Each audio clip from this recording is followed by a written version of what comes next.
and welcome to CommsLife by APCO Worldwide. I'm your host, Tom Billinghurst. Every week, we take a deep dive into the topics and trends shaping the communications industry and beyond. Everywhere we turn today, it seems there's another form of artificial intelligence is waiting for us. What music we might like, predicting the end of our sentences and messages and emails, or fielding complaints or requests. AI does it all. And its adaptability and simulation of human intelligence is growing ever more sophisticated and extensive, especially in the field of customer service. So, what's our experience of AI been so far? How much can it and how much does it need to improve? And how do we bridge the gap between artificial and human intelligence to prepare a future human workforce for automated job markets in a way that doesn't render us obsolete and unemployable?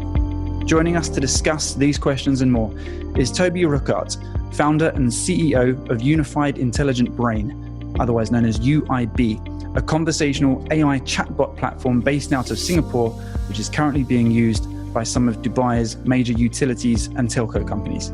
Toby, welcome to the show. Hey Tom, my pleasure to be here. We alluded to or touched on in the introduction that UIB is an AI chatbot platform. Can you just elaborate a bit more and tell us exactly what UIB does?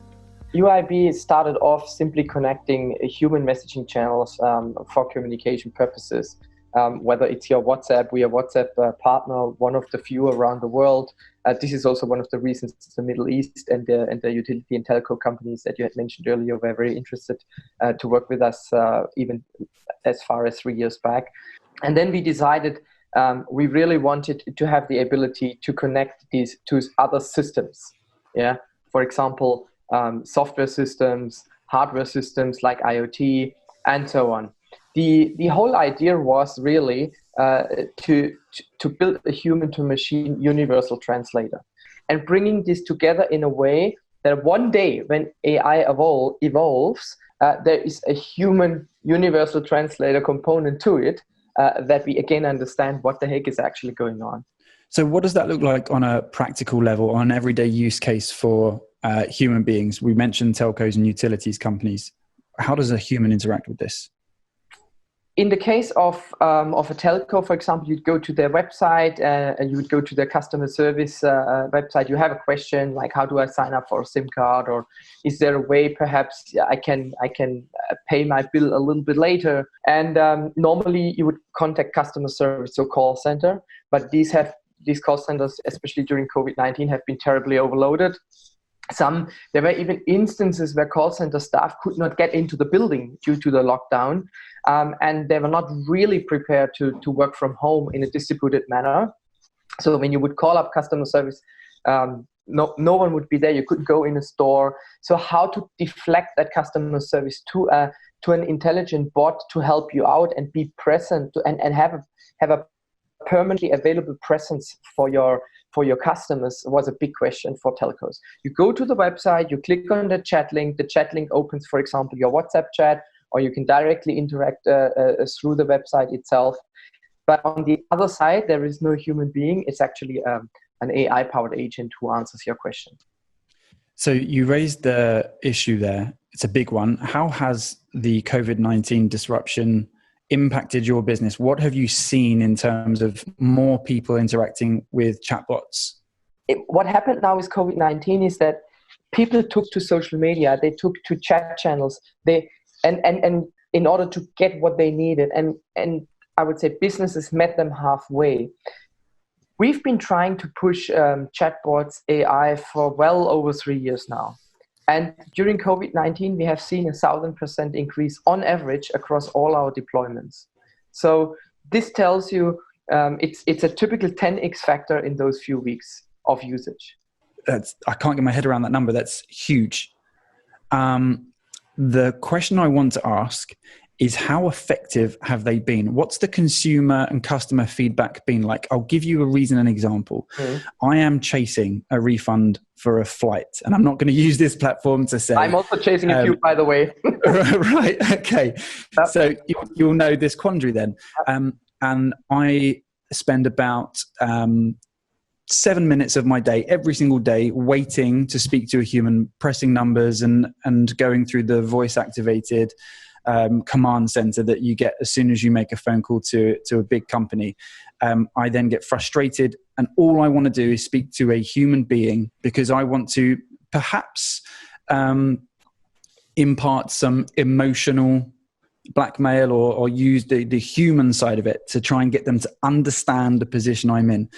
I'm not going to get that by interacting with a bot. Maybe it's just me, but I feel like some people want that human interaction still. So how effective are the bots in catering to instances like that?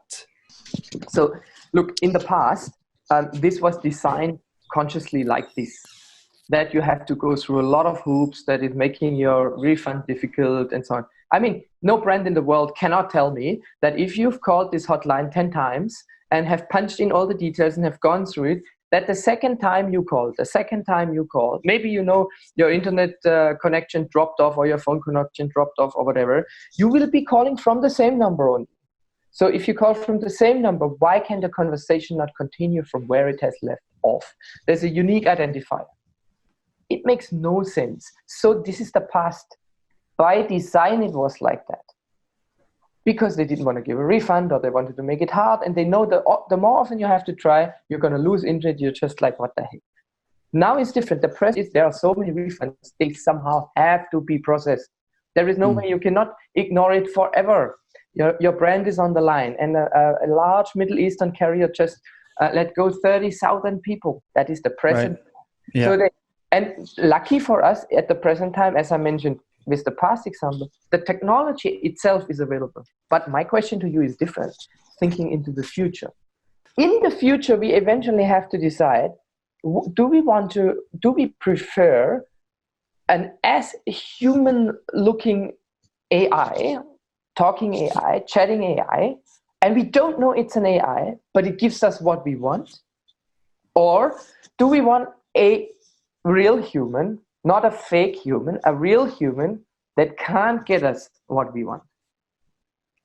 And there's a disconnect here right now. I don't have the answer. No, I don't. I usually ask the questions. I don't usually answer them. So this is a unique position for me to be in.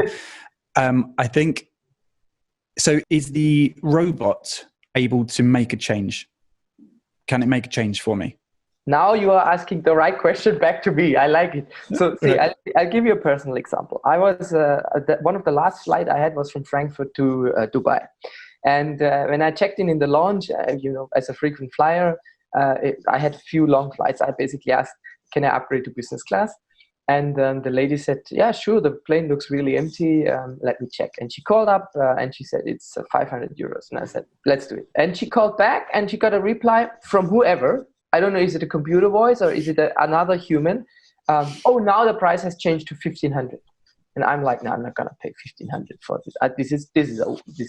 I don't see the point. And I said, why is that? And she said, I don't know.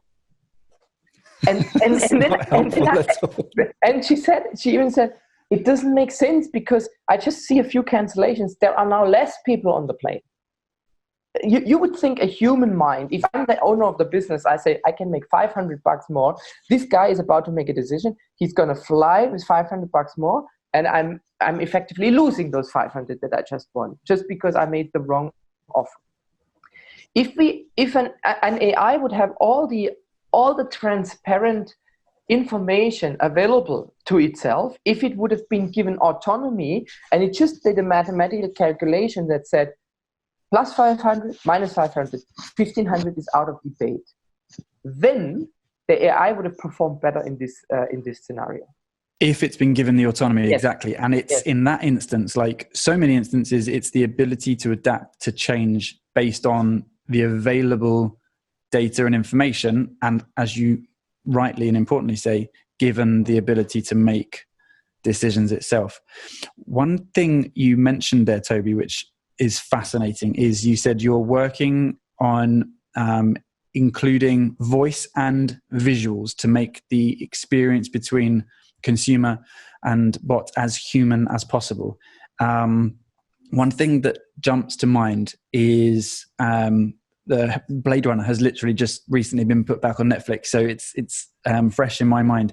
The idea of replicants and bots not knowing that they're not human, and humans kind of getting caught up in thinking that they're human, but they're not, and this confusion that arises because of it.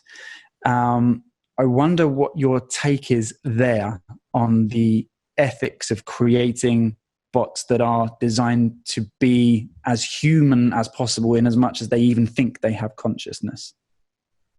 Well, consciousness is a completely different ballgame. Really is. In fact, the real reason we are having all these AI initiatives is because worldwide, the real reason is because nobody knows what is consciousness. In order to understand that one, this is just a philosophical side note, we have to understand a little bit of intelligence first. And what better way to understand intelligence than to build one? Does it matter whether it's a human or a robot? I think perception-wise, or public perception-wise, is going to come down to this age-old irrational fear that's associated and been propagated with Hollywood movies, that the bots are here to wreak havoc on Earth and they're going to take all of our jobs and so on and so forth. So that, I think, to people who are going to experience this shift because of this fourth industrial revolution that we're living and working through, how do we bridge the gap then between now and when industries are fully automated to make sure that human capital and human skill sets aren't totally replaced and redundant and obsolete in a future world? Look, we're just, honestly, I think we're just placing completely wrong emphasis on education. We are still training engineers. Why? We should not be training engineers at this point. Maybe we should train physicists, quantum physicists. We should train musicians. Nice. We should train people who can think outside the box creatively. Creative problem-solving skills is something. And AI will be able to very soon to solve problems based on information available to it. How do you solve a problem when you do not have the information available to you? This is what I do as an entrepreneur every day. I don't have an MBA and I don't have a business degree of any kind. I've studied classical piano. I tell you what, when you sit in front of a piece that you absolutely cannot play, and you're like, why did he put all these notes all over the place, and how the heck do I get it? You know, you're creatively solving a problem that someone has put out in front of you, and we have so many of these problems coming our way. And so I think it starts with education, and I think we need to really focus and put money. Look, they bail out airlines. I'm not against it. I love to travel, but what I'm trying to say is, who is bailing out all the schools, the arts, the music? You know, this is the investment we as humanity have to make into humans and into nature and climate and the planet, because this is where our future is, independent of AI. Yes, but education, this process of education, is such an important one, and it brings me to another question I think is really important that people are concerned about, is the potential to ingrain human biases in artificial intelligence. So how do we do that? Is education the key? You can't put AI in a box. So the real question, both technologists as well as philosophers are discussing this is, are we born with intelligence or are we learning intelligence? And this is really this is a decisive question to ask, because it ties into whether we should educate, how much we should educate around these ethics leading to biases, to a framework that leads to biases. Look, let me put it this way. The brutally honest answer is, the more you try to control an intelligence, the less intelligence you get. Because you can only make up your mind with as much information openly, transparently, widely available to you as possible. I think there is so much automation that can be done, but in all fairness to governments, they have to look after their people as well. You could probably replace, if you look at a telco as an example, where most of the processes are anyway digital, you could probably replace 80 to 90% of the staff with just digital processes. That figure is mind-blowing. 80 to 90% currently employed.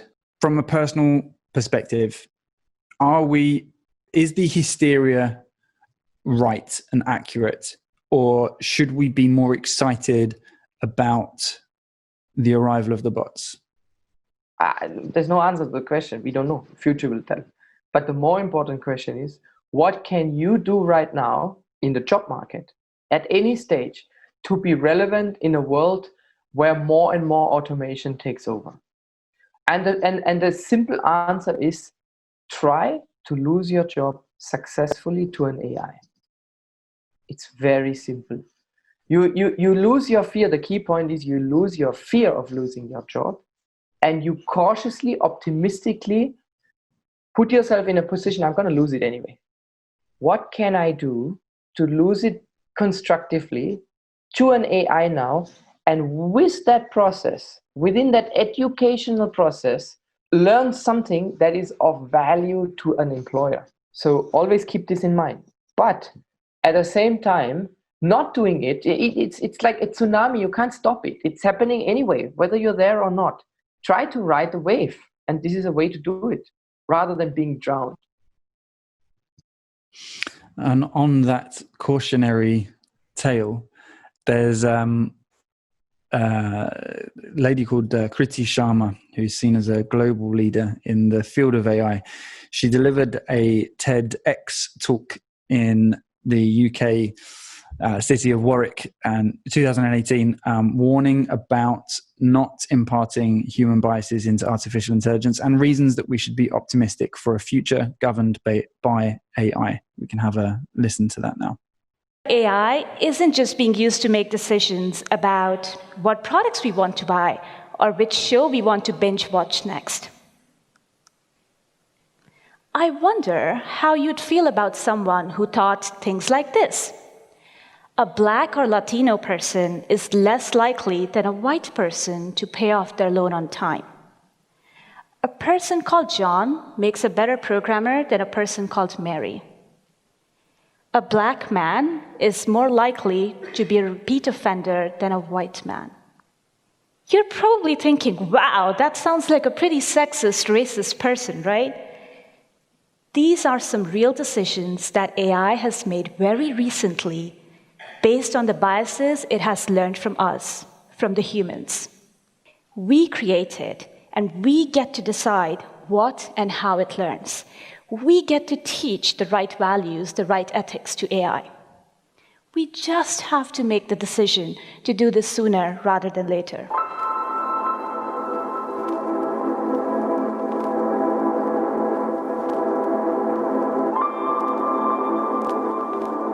We're still here with Toby Ruckert, CEO and founder of UIB. Now we would like to get a little bit closer to the person beneath the professional. So I'm going to throw some quick-fire questions at you if you're ready. Let's go. Sounds good. Here we go. First question. Favorite superhero? Arrow from the show. Would you rather win the Football World Cup or win a gold medal at the Olympics? Gold medal at the Olympics. Any particular event? It depends, but in the Olympics, usually I can do the job on my own. And in the Soccer World Cup, you're dependent on so many factors and so many people. Next question. Books or music? Music. Favorite food? Living in Singapore, I have to say laksa. What did you want to be when you were growing up? The first thing I wanted to be is the owner of a restaurant. So you could think of this as an entrepreneur. Mm-hmm. And then a little bit later, I really wanted to become a doctor. Yeah, I was really keen to become a doctor. And then the priest at church, I found that very fascinating, standing there in front and doing his thing. So I found that very fascinating. So I wanted to become a priest, in that order. Your greatest fear? The greatest fear is the fear of fear itself. Finally, if you could live the life of any other person, dead or alive, who would it be? Oh boy. On the technology side, I could think of Tesla being quite an interesting one. On the research side, I would love to see Einstein. And on the musical side, Beethoven would be really interesting because he was the first